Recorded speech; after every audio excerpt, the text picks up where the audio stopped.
My name is Lily, and I work as an editor at a big publishing company in the city. I'm just an ordinary girl who likes to keep things simple. Life has always been busy for me, trying to meet deadlines while also finding some time for myself. Maybe that's why I never really got into dating. I usually enjoyed spending time alone, whether it was with a good book or taking a quiet walk in the park near my apartment. But everything changed on one sunny Sunday that seemed like any other. I was deep into a podcast, walking along without a care in the world. The park was full of people, kids running around, and pets playing. I must have lost track of where I was walking because the next thing I knew, a guy on a bicycle almost ran into me. "Watch out," he shouted, swerving at the last second. His voice was sharp, and I could tell he was annoyed. "I'm so sorry," I said quickly, taking out one of my earbuds. I hadn't realized I had wandered onto the bike path. He stopped his bike and turned around, now looking more amused than angry. "You've got to watch where you're going. This path can be a jungle sometimes." "Yeah, my bad. Totally my fault," I admitted, feeling a bit embarrassed. I brushed a stray strand of hair from my face and gave him a shy smile. He laughed, and just like that, the tension was gone. "I'm Jerry," he said, extending his hand. "Lily," I replied, shaking his hand. His handshake was firm and confident. "So, Lily, are you always this distracted, or is it just my charming presence?" he said with a playful grin that made me laugh. "Just a long week at work. My brain is already on weekend mode," I said. "Fair enough. I was just about to grab a coffee at that cafe over there." He pointed to a small place at the edge of the park. "Care to join me? You know, as a peace offering for almost running me over." I thought about it for a moment. He seemed nice, and honestly, I was curious. "Sure, I could use a coffee. Why not? It might even make for a good story," I said as we walked to the cafe. Jerry was easy to talk to. He told me about his job at a car sales company and how he liked to spend his weekends biking or hanging out with friends. He wasn't from the city. He moved here because he thought it offered more opportunities. "You know, big city dreams and all that," he said with a smirk. I shared a bit about my job too, explaining how I loved books and turned that passion into a career. "It's better than being stuck in a cubicle doing something you hate," I added. We reached the cafe and ordered our coffees. While we waited, I realized how comfortable I felt around him. It was strange because I'm usually a bit reserved around new people, but with Jerry, the conversation just flowed. After meeting Jerry, we started hanging out more. He was funny and easygoing, but it wasn't long before I started noticing little things that bothered me. At first, it was nothing major, just small comments here and there that made me raise an eyebrow. One Sunday, we decided to go out for dinner, and somehow the topic of careers and family came up. We were just chatting about work and life, nothing serious, or so I thought. "So how's the book world treating you?" Jerry asked, taking a sip of his beer. "It's busy as always. Deadlines don't stop for anyone," I replied, poking at my salad. "Yeah, I get that, but you wouldn't want to be stuck in that forever, right? I mean, eventually you'd want to settle down, maybe cut back on work hours," Jerry said casually. I paused, my fork midair. "Not really, Jerry. I love what I do. I don't see myself giving it up anytime soon, or ever really." Jerry shrugged. "Sure, but what about when we have kids? Wouldn't you want to be around more?" The question caught me off guard. I chuckled nervously. "That's jumping way ahead, don't you think?" He laughed it off. "Yeah, you're right. Just thinking out loud, I guess." I tried to shake off the discomfort, but it lingered. A couple of weeks later, Jerry invited me to have dinner with his parents. I figured it was a good sign, thing getting serious and all. I was nervous but hopeful. That dinner, though, opened my eyes a bit more. His parents lived in a cozy, well-kept house in the suburbs. His mom, Mrs. David, was all smiles when we arrived. "Lily, so lovely to finally meet you. Jerry has told us so much about you," she gushed, pulling me into a hug. "Thank you for having me, Mrs. David. It's great to meet you too," I replied. I managed to reply with a smile. Dinner was going well until Mrs. Davids started talking about family and marriage. "You know, Jerry was always the responsible one," she said, serving herself more potatoes. "We've always told him how important it is to find a good girl who knows how to take care of a home." Jerry's dad nodded in agreement. "Absolutely, it's about building a strong foundation. A man needs to provide, and a woman, well, she takes care of the home." I glanced at Jerry, hoping he'd say something, but he just focused on his food. Mrs. David continued, "That's how we raised our boys. Family first, right, Jerry?" "Right, Mom," Jerry finally said, looking up. His agreement felt like a punch to the gut. I tried to stay calm. It's interesting because I've always been very focused on my career. I love my job and believe in contributing equally. Mrs. David smiled, but it felt forced. "Of course, dear, but you'll see, priorities change when you have children. It's only natural for a woman to want to stay at home with her babies." The rest of the evening passed in a blur. We left shortly after dinner, and the drive home was tense. I broke the silence. "Your mom has some strong opinions about family roles. Do you feel the same way?" He hesitated, then said, "I think there's some truth to it. It worked for my parents." Despite the uneasy dinner with Jerry's parents, our relationship continued.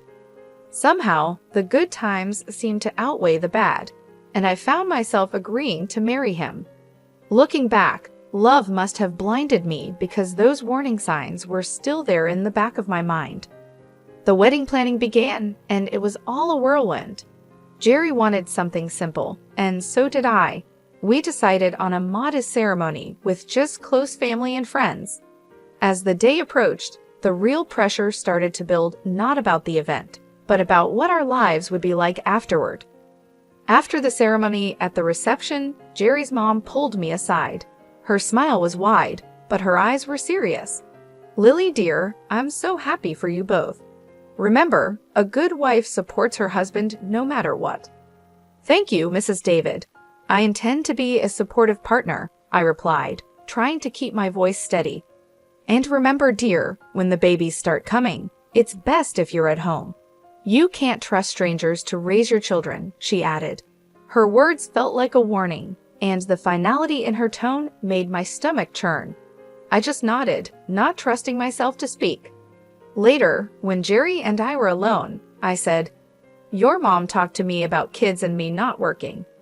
I started watching his reaction closely. "Yeah, she's just looking out for the future. She means well, Lily, you know how moms are." Jerry brushed it off, taking a sip of his champagne.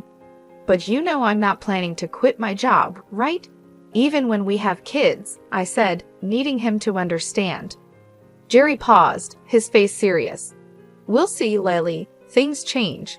We'll do what's best for our family." After our wedding, Jerry suggested we move to a larger apartment closer to his work at the car sales company. The place was nice, bigger than our old one, but it was right next door to his parents' house. I had my doubts about why he chose this particular spot, but I agreed, hoping for the best. Once we settled in, the reality of our new life together began to show. Jerry started bringing up his idea of a traditional family more often, where he would be the breadwinner, and I would handle the household and, eventually, the kids. One evening, we sat down with our finances spread across the dining table, a mess of bills and budgets under the dim light. I tried to show him how keeping both our jobs was better, especially with the economy being unstable. "Look at these numbers, Jerry. With both incomes, we're not just getting by, we're actually saving. It doesn't make sense for me to quit my job," I said, pointing at the spreadsheet. Jerry shook his head, pushing the papers away slightly. "It's not just about the money, Lily. It's about having a real family life, you know, like my parents had." I sighed, feeling frustrated. "But it's not the past, Jerry. Things are different now. We both need to contribute." He didn't seem convinced, and the discussion ended with a heavy silence. The situation got more complicated with his mother, Mrs. David, living so close. She dropped by often, unannounced, each visit with a new critique about how I was managing our home. One afternoon, I was sorting through some work emails when she came in without a greeting. She started inspecting the house, wiping her finger along the bookshelf, looking for dust. "Lily, you really should focus more on keeping a cleaner house. A dusty home is not a healthy home," she said, her tone sharp. I clenched my teeth, trying to stay calm. "I cleaned yesterday, Mrs. David, and I work full-time. It's just a little dust." "That's just it, you work too much. If you were home more, maybe things wouldn't slip through," she countered, walking over to the linen closet. She pulled out a sheet, checking for any signs of improper laundering. I followed her, my hands clenched into fists at my sides, trying to keep my cool. "I manage my time just fine, Mrs. David. Jerry and I are both happy with how things are," I said. She shook her head and moved to the kitchen to check the contents of our fridge. "A woman's place is taking care of her home and husband. All these modern ideas about women needing careers are nonsense." Every comment stung, and I felt my defenses rising. "Maybe that worked for you, but I'm not you. I'm not going to quit my job and become someone I'm not." When Jerry came home that evening, I tried to explain how suffocating his mother's visits were becoming. He listened, but his response chilled me. "Mom's just trying to help, Lily. She has a lot of experience running a home." "But it's our home, not hers. I need you to stand up for me, for us," I pleaded. Jerry looked torn but finally said, "She's my mom, Lily. She means well. We should at least consider her advice." The argument that night was long and painful. We went to bed angry, the first of many silent nights. As the days turned into weeks, I felt more like an outsider in my own home, constantly judged and found wanting. The pressure to conform to an outdated idea of a wife was relentless, and my resolve to maintain my independence was tested every day. As the months passed, Jerry's complaints about me not doing enough at home started to increase. He would come home from work, look around with a scowl, and comment on the dusty shelves or the dinner that was either too bland or overcooked because I had rushed it after a long day at the publishing house. His favorite phrase became, "If you can't manage both, maybe you shouldn't be working." One evening, after a particularly harsh critique of some slightly undercooked pasta, Jerry let it drop. "Lily, I'm serious. If you can't meet me halfway and take care of the house properly, maybe we should rethink this whole arrangement," he said, implying that a divorce was on the table. I loved Jerry despite everything, and I didn't want our marriage to fail over this, so I made a decision that pained me deeply.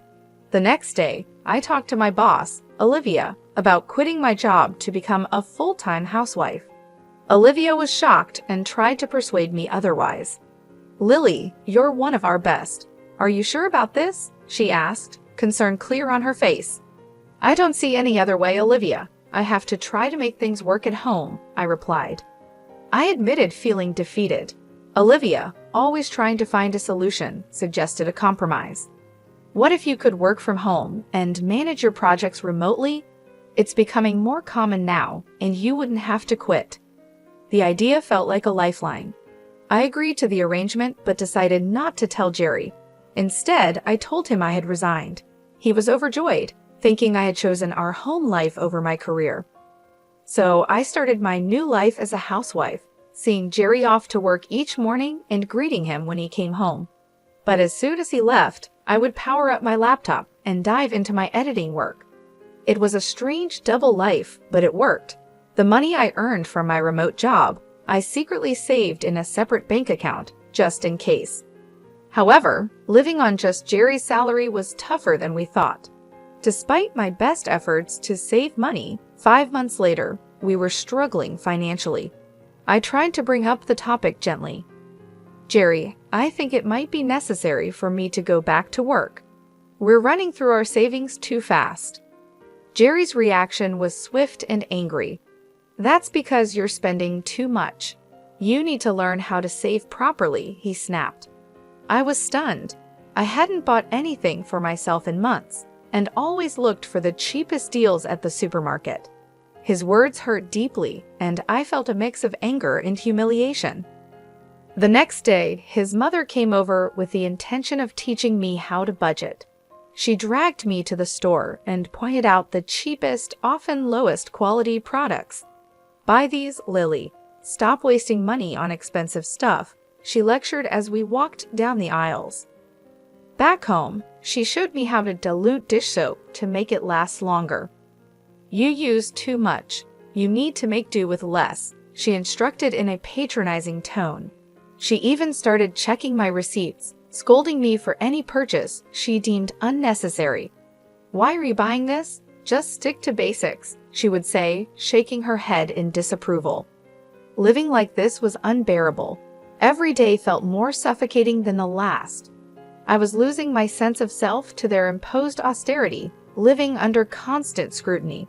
The situation was becoming impossible to bear. I felt trapped in a life of pretend submission, with every part of me screaming for escape. But for now, I held on, biding my time and planning my next steps carefully.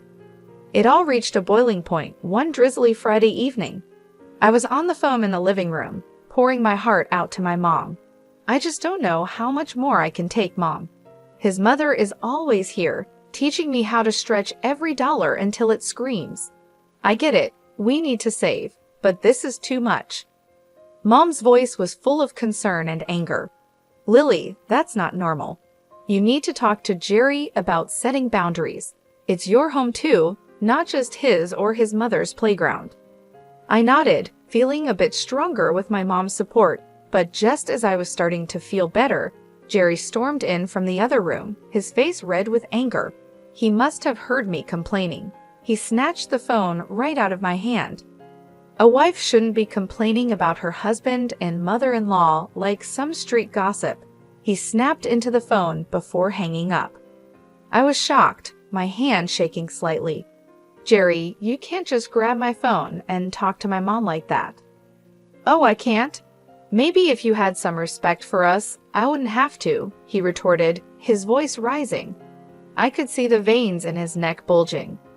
"Jerry, listen to yourself. Can't you see this isn't healthy?"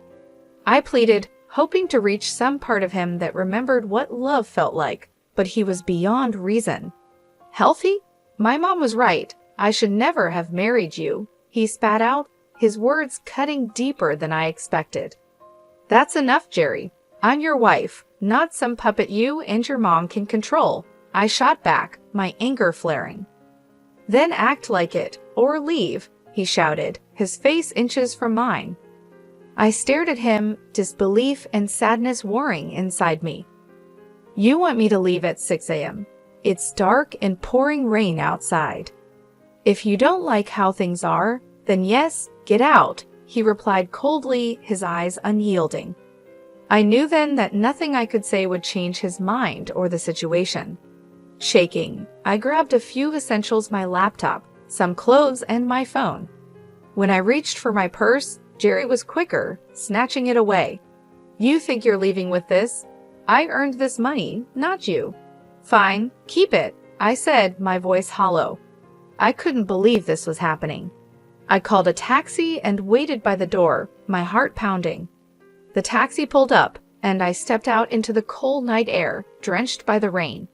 As I climbed into the car, a strange calm settled over me. I was doing this. I was leaving. Later at the hotel, as I lay in the unfamiliar bed, I felt a mix of emotions. I felt a wave of relief amidst all the chaos. Despite everything, I hadn't quit my job, and my secret savings account, which Jerry didn't know about, was now my lifeline. As dawn broke, I got up, the weight of my decision heavy on my mind. Today was the day I would take control back. I had an appointment with a lawyer to talk about filing for divorce. It felt surreal, like I was living someone else's life. The lawyer's office was a simple, unremarkable place, tucked between a row of old brick buildings. Inside, Mr. Richard, my lawyer, was a straightforward man who didn't waste any time. "Let's get down to business," he said as soon as I sat down. You're here to file for divorce, correct? Yes, I confirmed, my voice steadier than I expected. I can't go back to the way things were. Mr. Richard nodded seriously. All right. I'll need all the details, any joint accounts, property, anything that needs untangling. We spent the next hour going over everything. He explained the legal process, what I could expect, and what my rights were. He was thorough, making sure I understood each step before preparing the necessary documents. You'll need to serve these to your husband, he instructed as he handed me the envelope, sealed with a stamp that felt like the seal on my old life. With the divorce papers in hand, I went back to the apartment I had shared with Jerry. He was still asleep, probably exhausted from last night's argument. The apartment felt different as I packed my things each item I put away marked the end of another shared chapter. By the time I finished packing, Jerry was waking up. He wandered into the kitchen, bleary-eyed and clearly confused to see my bags piled by the door. "What's going on?" he mumbled, scratching his head. I didn't have much to say, just actions to take. Instead of answering, I handed him the envelope. "These are for you," I said, my voice calm despite the emotions swirling inside. Jerry tore open the envelope, a frown forming as he read the contents. "Divorce?" He laughed, disbelief in his tone. "You think you can just walk out, and everything will be all right?" He looked up from the papers, his eyes cold. "Come back when you're ready to apologize, and maybe I'll consider taking you back. But remember, you'll have to listen to my mother from now on." The absurdity of his words almost made me laugh, but I held it back. "I'm not coming back, Jerry. We're done." As I walked out of that apartment, the air felt different, crisper, almost hopeful. I went straight to the new place I had rented just days before. It was small, but it was mine, a space where I could start fresh. Every step I took felt heavy, but it also felt right. A few weeks after moving in, I was back at the office, fully diving into the whirlwind of publishing deadlines and meetings with authors. Being around my colleagues again and feeling the familiar rush of an approaching deadline reignited a spark in me that I thought I had lost. Days at the office blended into weeks, and before I knew it, I was back in my groove, managing manuscripts and deadlines with a new sense of purpose. The challenges I had faced in my personal life had given me a fresh perspective, and it felt really good to be back. The familiar world of texts and typos was more comforting than I had imagined. During this time, I reconnected with old friends, people who knew me long before Jerry. We met for drinks after work and shared meals on weekends. Slowly, I started to feel more like myself than I had in years. The laughter and light-hearted teasing grounded me, and in their company, I rediscovered parts of myself I had forgotten. A few months into this new phase, I received an unexpected call from Jerry. His voice was awkward and tinged with desperation. "Hey, I got laid off. Things are pretty rough," he started, stumbling over his words.